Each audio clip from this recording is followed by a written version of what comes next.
La seconde partie de notre débat consacrée au procès de Laurent Gbagbo, un procès qui vient de s'ouvrir à La Haye. L'ancien chef de l'État ivoirien qui est accusé de crimes contre l'humanité lors des violences post-électorales de 2010-2011. Laurent Gbagbo qui a plaidé aujourd'hui non coupable à La Haye. Florent Gell, on le disait tout à l'heure, la grande difficulté, ça va être finalement de faire le lien entre Laurent Gbagbo et les différents massacres qui ont été imputés à ses forces, à ses partisans. Oui, c'est de prouver que Laurent Gbagbo a donné des ordres ou a organisé ses forces de façon à commettre un certain nombre de crimes. Pour autant, on sait que autour de lui existait une cellule de crise avec un certain nombre de ministres, avec un certain nombre de chefs opérationnels, avec notamment Charles Blé Goudet également, qui donnent des mots d'ordre et qui donnaient des ordres pour que soient équipés des miliciens d'armement, qu'une contre-attaque ait lieu à tel endroit, que telle ou telle personne soit attaquée. Et donc ça, c'est quand même un commandement effectif. C'est probablement ce que la procureure va tenter de démontrer. Et puis de toute façon, il faut quand même bien expliquer aussi à un moment ou à un autre d'où viennent ces morts. C'est-à-dire que Laurent Gbagbo était un président fantoche qui ne contrôlait rien, ou alors est-ce qu'il est responsable de quelque chose? Et ça, c'est quand même important pour les victimes de pouvoir comprendre qui a donné les ordres pour tuer leurs parents, leurs familles, leurs enfants, qui les a violés, sur ordre de qui, pourquoi et comment. Donc cette structure opérationnelle autour de Laurent Gbagbo, avec également son épouse, Simone Gbagbo, c'est vraiment le cœur du débat et du procès qui devrait avoir lieu, parce que dans ce type de procès, il est toujours extrêmement difficile. Si on interviewe une victime, la victime ne va jamais reconnaître Laurent Gbagbo sur le théâtre d'opération qui en disant j'ai ordonné ci ou j'ai ordonné ça. Donc c'est la difficulté dans les crimes internationaux, c'est pour ça que ça prend autant de temps, que les procédures sont aussi longues et aussi difficiles, c'est pour arriver à lier le donneur d'ordre effectif à la victime. La France a aidé au financement pour les enquêtes ? La France finance la Cour pénale internationale. Mais est-ce qu'elle a aidé directement à ma connaissance, elle a fourni les informations qu'elle avait en sa possession, puisque la France faisait du renseignement militaire, elle a été force licorne, etc., etc. De toute façon, l'engagement de la France au sein de la force licorne, qui a même un peu dépassé son mandat pour déloger Laurent Gbagbo de son palais. Il faut le dire, les choses comme elles sont, pour démonter aussi les théories du complot qui peuvent exister. La France s'est très fortement engagée. Je ne suis pas sûr pour autant qu'il y ait un complot mondial de la France contre Laurent Gbagbo.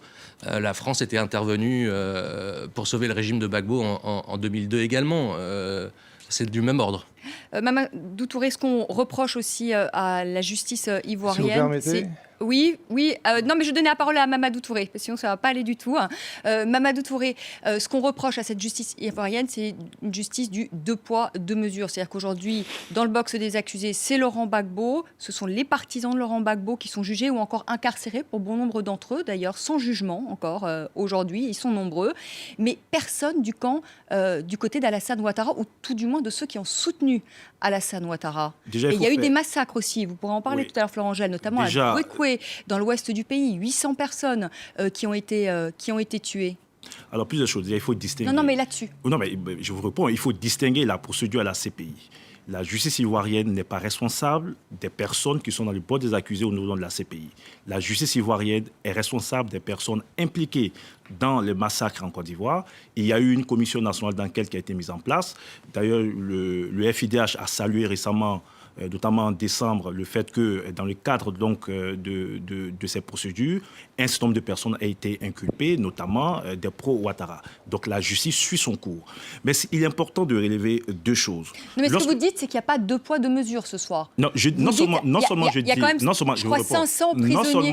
je vous dis qu'il n'y a pas deux poids, deux mesures, mais je peux même vous dire, et je peux aller plus loin, celui qui représente Laurent Gbagbo aujourd'hui est un affabulateur, puisque quand il dit, par exemple, que la compétence de la Cour pénale internationale n'a été reconnue qu'en 2013, mais il oublie que c'est en 2003 que Laurent Gbagbo et son gouvernement ont reconnu la compétence de la Cour pénale internationale. Monsieur Glaser, je suis obligé de vous dire aussi que l'intervention de la France en Côte d'Ivoire a été encadrée par un mandat des Nations Unies.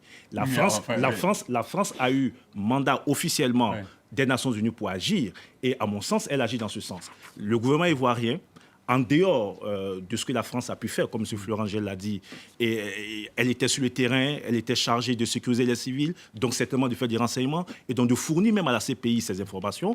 En dehors de cela, le gouvernement ivoirien n'a eu aucun soutien de la France. Et donc, parler d'instrumentalisation est totalement faux. Attention, parce que sur la Non, j'ai sur pas la dit question des j'ai pas dit gendarmes, par instrumental- exemple. J'ai jamais dit Pardon. instrumentalisation. J'ai Ben, dit Oudin l'a Non, dit. non, ça c'est Bernard Oudin, mais ça c'est pas Antoine Glaser. Il ne faut pas tout confondre. C'est là. la Voilà. vérité. Pas confondre. J'ai pas dit instrumentalisation. Je dis que la présence française, à un moment donné, sur le plan militaire, renseignement, a été extrêmement importante et elle s'est poursuivie pour aider le président Alassane Ouattara à envoyer Laurent Gbagbo à la Cour pénale internationale, avec en particulier les 2 avocats français, maître Jean-Pierre Mignard, qui est d'ailleurs connu comme un ami personnel de François Hollande, et maître Jean-Paul Benoît, qui est un ami de très longue date du président Alassane Ouattara, comme vous le savez. Donc, faut pas. On n'est pas. Quand vous dites que la France a aidé Alassane Ouattara à envoyer Laurent Gbagbo à la CPI, je ne sais Oui. pas comment. Ben, je sais, ben, moi, je Laurent vous Gbagbo, explique. oui, il faut nous expliquer. Laurent Ah oui. Gbagbo Mais il vient a de nous été- expliquer, Antoine Glaser. Laurent Gbagbo a été envoyé à la CPI par les soins du gouvernement ivoirien, qui a affrété un avion pour transférer Laurent Gbagbo à la CPI. La CPI s'est adressée directement au gouvernement ivoirien et à la justice ivoirienne pour que Laurent Gbagbo soit transféré. Et dans le cas de ce transfèrement, la procédure s'est faite devant la justice ivoirienne. Oui, mais ben, dites-nous ça- comment eh la ben, France a pu... je vous dis, Voilà, tout le ok. dossier à la CPI a été géré par les 2 avocats que j'ai Ouais, mais cités. enfin, ils ont Mais ce sont des avocats. Pour Ce le sont coup, des ils sont payés avocats. par Oui, l'État ils sont ivoirien. payés- ils sont payés par le gouvernement. Par Mais je veux dire, rien. quel gouvernement le gouvernement ivoirien avec permettez. l'appui judiciaire français. Non, non, non. Avec l'appui judiciaire Vous français pensez que le d'Antoine gouvernement Glaser. ivoirien n'est pas à même Bernard à lui Oudin seul veut de réagir. payer des avocats Allez. Mais c'est pas l'histoire de payer, c'est l'histoire de dossier. Enfin, on va pas Oui, se mais- cacher dans notre petit doigt l'arrivée, la façon, le chaos qu'il y avait aussi en 2011 en Côte d'Ivoire. Je peux vous assurer qu'il y a eu un soutien français. Ce sont très des important. affirmations. Excusez-moi, monsieur Glaser, vous savez que j'ai beaucoup de respect pour vous, mais ce sont des affirmations Oui, qui ne mais- sont Allez. pas soutenues par des Allez, Bon. Bernard Oudin voulait réagir. Hein. Oui, s'il vous plaît, je vais essayer de rectifier certaines choses parce que M. Mamadou Touré parle d'affabulateur. Je le renvoie à une seule chose. Je viens d'écrire un livre sur cette situation de la Côte d'Ivoire. Et j'explique largement tout le problème de ce transfert à la CPI, y compris la lettre qui avait été écrite par le ministre des Affaires étrangères de l'époque, Mamadou Bamba, qui est malheureusement décédé aujourd'hui, et les conditions dans lesquelles on a voulu instrumentaliser cette lettre qui était à l'époque une autorisation de Laurent Gbagbo pour que la Cour pénale vienne instruire sur les massacres perpétrés par les rebelles, en particulier à Bouaké et à Korogo, et qui est resté lettre morte. Donc on s'est servi Absolument, ensuite ça, c'est de ce vrai. document qui avait été abrogé par la Cour constitutionnelle en 2006. Donc aujourd'hui, ce que dit l'affabulation vient de M. Mamadou Touré et pas de moi. Il faut connaître l'histoire de son pays. Mais écoutez, je Maintenant, connais l'histoire de la quand Côte on d'Ivoire veut mieux que vous. parler Vous venez des de reconnaître victimes, qu'en 2003, il y a- le gouvernement de s'il- Laurent s'il vous Gbagbo plaît. a Je sais- reconnu je sais la pas, compétence de la monsieur Cour pénale Mamadou Touré, s'il vous plaît. internationale. Allez, Je là vous ai on laissé rentre. parler Allez, là on rentre. tranquillement. Oui, oui, là on rentre et Je puis suis- on va pas refaire. Excusez-moi, Allez-y. monsieur Mamadou Touré. Oui. Je vous ai laissé parler calmement. Allez-y, Bernard vous me Oudin, laissez je voudrais qu'on parler, avance. S'il vous plaît, nous sommes des gens bien éduqués.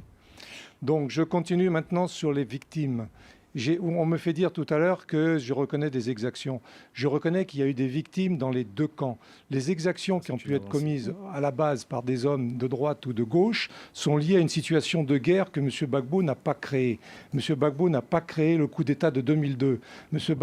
Gbagbo n'a pas créé tout le problème qui est lié à la rébellion qui a pu s'installer parce que non pas l'armée française a empêché les rebelles de venir à Abidjan, mais l'armée française a empêché l'armée ivoirienne qui chassait les rebelles d'Abidjan de remonter sur Bouaké en octobre 2002.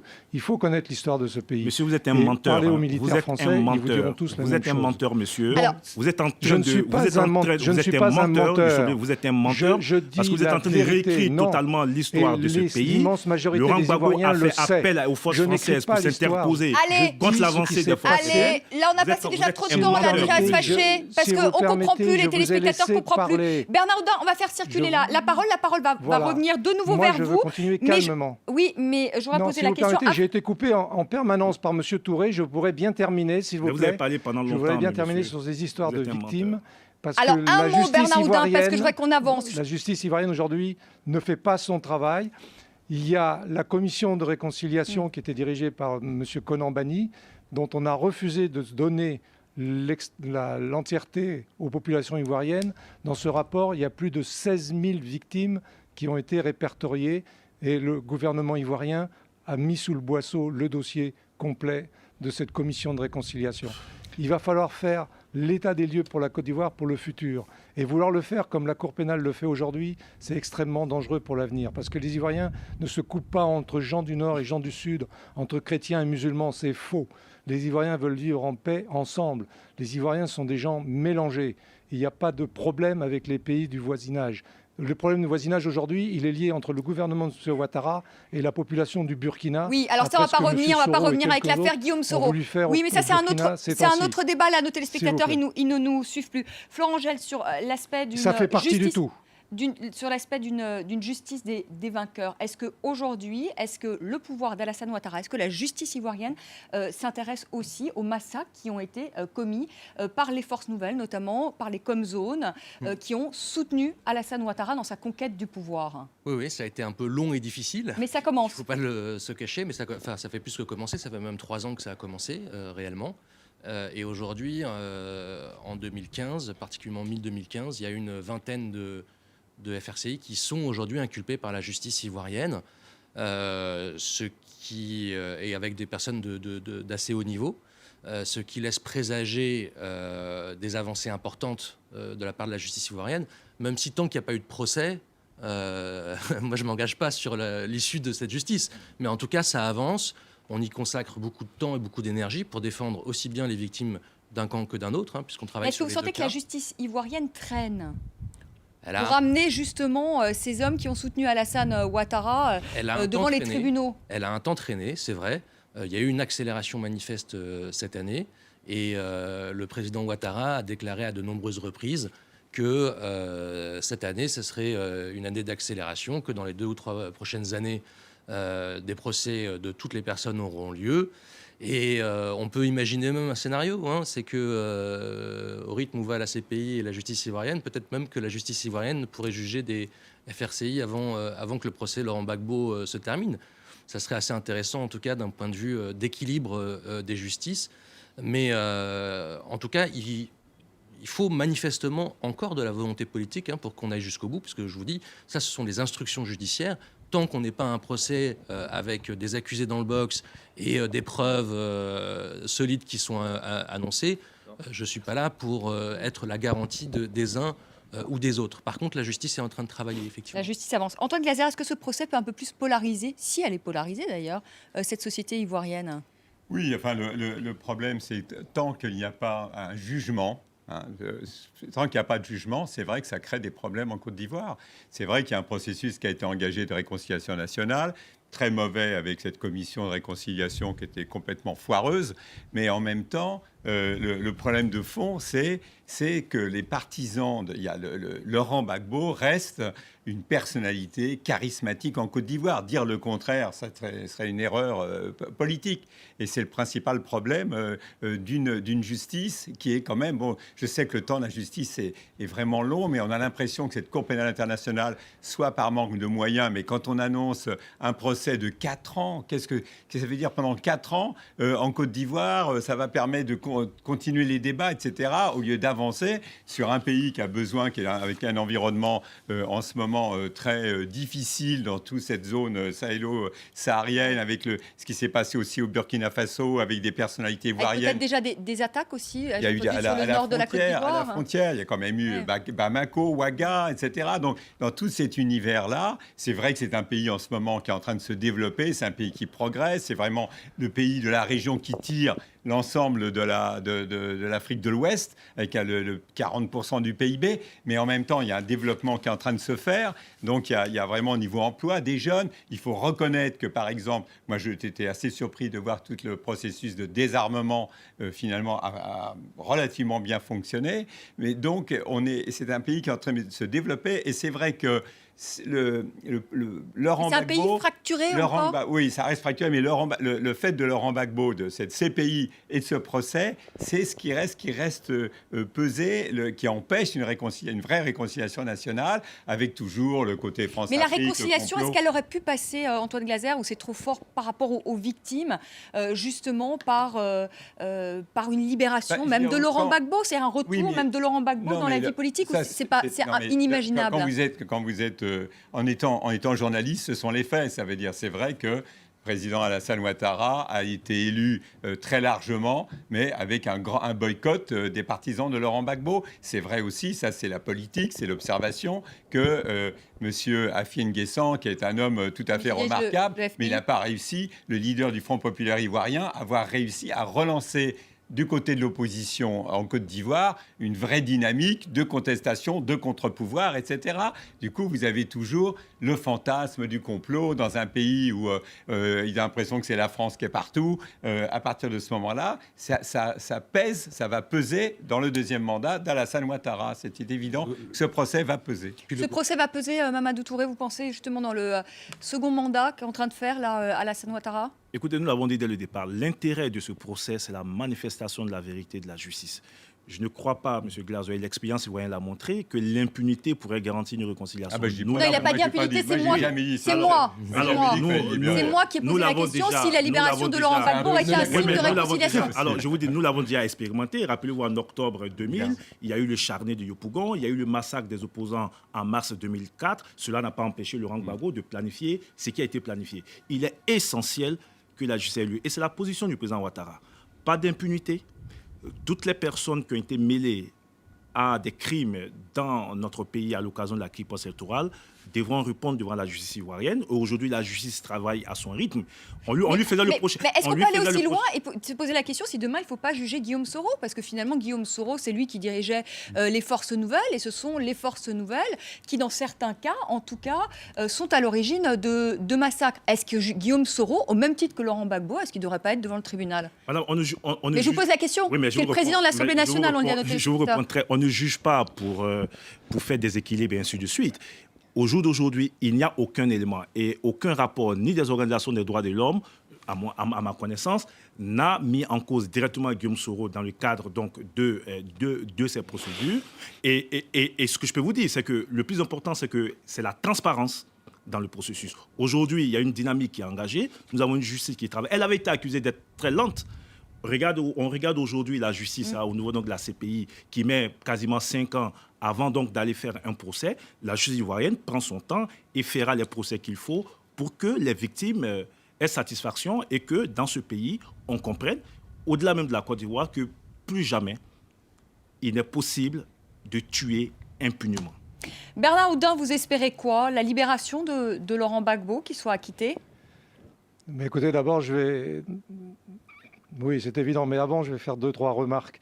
La première à M. Gell, il nous parle de gens de M. Ouattara qui auraient été inculpés. Je vais lui en citer 2 qui sont 2 dirigeants actuels des forces armées de M. Ouattara, le soi-disant colonel Chérif Ousmane et le soi-disant colonel Isiaka Ouattara, dit Ouattao. Ils sont aujourd'hui numéro 2 de la garde présidentielle, du groupement de sécurité présidentielle, et de la garde républicaine, et ils sont soi-disant inculpés. Vous inculpez des dirigeants comme ça et vous les laissez à des postes pareils? C'est ce que les journaux ivoiriens disent. Et si M. Gell parle de ça, il parle de ces gens-là. Donc dire qu'aujourd'hui la justice ivoirienne poursuit des responsables du côté de M. Ouattara, c'est une douce plaisanterie, malheureusement. Écoutez, il faut savoir aussi que dans... Mais il a raison, Bernard Oudin. Non, Bernard Oudin n'a pas raison. Non. Ils sont toujours en poste, ces 2 hommes. S'il vous plaît, allez, il termine, Bernard Oudin. Non, on va laisser terminer. Laissez-moi terminer. Allez, on le laisse terminer. Allez. Oui. Allez-y. Oui, M. Touré, je terminerai. Et de toute façon, je ne terminerai pas aujourd'hui parce que les événements vont se prolonger. Et tant que M. Gbagbo sera dans cette situation à La Haye, vous savez vous-même, au fond de vous-même, que la Côte d'Ivoire ne peut pas se réconcilier parce que vous savez où est la majorité sociologique dans ce pays. Elle est du côté de Laurent Gbagbo. L'élection d'octobre 2015 l'a démontré. Même les services français parlent de 15 à 17% de votants. Vous pouvez faire 85% de 17%, vous n'avez pas la majorité dans ce pays. Et l'histoire le dira. Donc l'intérêt, c'est dès aujourd'hui de prendre les éléments pour réconcilier les Ivoiriens, quelle que soit leur origine politique, religieuse, ethnique. Eh bien, ce que je peux vous dire, c'est que nous ne vous attendons pas, nous, pour réconcilier les Ivoiriens. Il y a des initiatives qui sont déjà prises pour réconcilier les Ivoiriens. Monsieur, il y a des initiatives qui sont prises pour réconcilier les Ivoiriens. Nous Non, espérons mais tous elles que ne, ce procès elles ne qui est en cours fonctionneront pas. va permettre de faire manifester la Monsieur vérité. Mamadou, décidément, Je dis simplement que vous êtes un vous représentez affabulateur. vraiment... Vous êtes une personnalité controversée. Je ne J'ai suis regardé pas... un peu non, avant de c'est venir la à cette seule. émission. Ce ne suis... Membre fondateur du Front National. Si vous permettez. Vous vous retrouvez Allez, à défendre Laurent Gbagbo qui est de gauche. Je pense non, que non, attendez, vous me parlez d'une histoire, paradoxe, s'il vous plaît. le vrai Allez, vous êtes s'il vous plaît. l'illustration Oui, mais là, nos du téléspectateurs, vrai ils suivent paradoxe plus. Ça y est, de ils ont Laurent zappé, ils Monsieur- ont terminé. monsieur- Allez, s'il vous plaît, s'il vous plaît. Merci. Me- Florangel, me- il voulait ajouter quelque Monsieur chose. C'est au Mamadou tour de Touré, Florangel. s'il vous plaît, Bernard vous avez Oudin. vraiment été comme d'habitude. Monsieur Oudin, je vais même aller cette fois-ci dans Oui, votre moi sens. je voudrais terminer. Allez, parce que Florangel, non, on on arrive bientôt au terme de débat. Allez, Florangel. Je Florangel. vais même Parole de aller dans Bernard. votre sens, puisqu'effectivement, toutes les personnes qui sont inculpées, et si elles ont des hautes responsabilités au sein des services de sécurité, on a demandé, on demande et on demandera toujours que ces personnes soient effectivement suspendues de leurs fonctions le temps de l'enquête et éventuellement de leur procès. Donc là-dessus, on est tout à fait d'accord, il n'y a pas de problème. Pour autant, je ne suis pas Et c'est sûr loin que d'être le le cas. grand lessivage soit nécessaire. On a déjà vu par le passé, dans tous les conflits particulièrement africains, que toute impunité ramène un cycle, c'est le boomerang de l'impunité, et ramène évidemment des conflits. Et je ne suis pas sûr que le futur d'un pays passe par le destin d'un seul homme. Et c'est plutôt des institutions fortes qui sont importantes. Allez, c'est la fin de ce débat. Merci. Merci à tous les quatre d'y avoir participé. Merci on beaucoup. est tout à fait d'accord et c'est l'avis du président Gbagbo dans cette affaire. Et ben, tant mieux. Merci beaucoup, merci à tous les quatre, merci Bernard Oudin d'avoir été avec nous en direct de l'AM, merci Antoine Glaser, Florent Angèle et Mamadou Touré. Vous restez Merci. avec moi, on accueille Karim Yayaoui.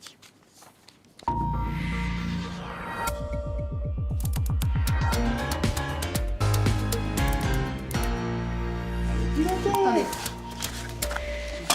Bonsoir Karim. Bonsoir à et tous. on commence avec Laurent Gbagbo devant la CPI, la Cour pénale internationale. Alors c'est vrai qu'il y avait pas mal de unes qui étaient consacrées à cette actualité, notamment du côté de l'Afrique. On commence avec ce journal Notre Voix qui, lui, explique que eh bien, Laurent Gbagbo peut compter sur ses partisans, sur leur soutien. Gbagbo et Blé Goudé sont prêts. On reprend les paroles de leur avocat. Autre tonalité vraiment différente à la une de cet autre journal, Le Patriote, qui explique que c'est le début de la fin pour Gbagbo. Pourquoi Blé Goudé va payer le prix fort. On cite aussi Madame la procureure de la CPI. Ils ont fait piller, violer, tuer. J'ai toutes les preuves, dit-elle. Justement, cette procureure est un petit peu sous le feu des critiques. Un certain nombre de voix se font entendre pour souligner que seuls Gbagbo et Goudé sont sur le banc des accusés, personne du camp d'en face. Alors, elle tente de rassurer. On retrouve cette information sur le site ivorien.net. Les deux camps font l'objet d'une investigation.